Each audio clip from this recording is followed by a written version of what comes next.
ko'tarmadi jiganimni. Ko'tarmadi jiganimni.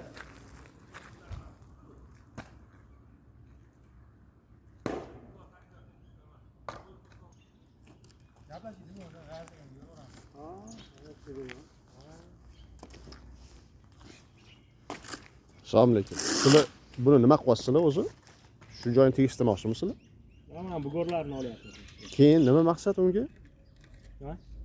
Nima uchun tayyorlayapsizlar? Asfalt qilish. Asfalt qilishga. Maylimi sizni videoga olsam?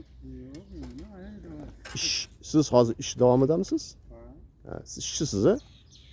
Demak, sizni videoga olishga haqqim bor. Siz shaxsiy hayotingizga aralashayotganim yo'q, to'g'rimi? Sabab nima? Sabab chunki texnologiyani buzyapsizlar. Yo'q, men sizni ayblayotganim yo'q. Prosta sizni gapingizni olmoqchiman xolos. Sizda aybi yo'q. Sizga nima ish buyurishsa o'shani qilasiz, to'g'rimi? Ha, bo'ldi, shuni aytasiz. Shuni ustini turgan joyida shu narsani tekislab qo'ygan deyishdi. Bu qatlamni olib tashlash to'g'risida gapirishmagan, to'g'rimi? Rahbaringiz ismini ayta olasizmi? Ismini bilmaysizmi? Dilmurod, familiyasi-chi? Familiyasini bilmaysiz. Siz bilasizmi ismini, familiyasini? Qayerdan oylay olasiz? Qayerda chesitsa qilasiz? Kunlikchi aka. Ha, kunlikchi. Bo'ldi.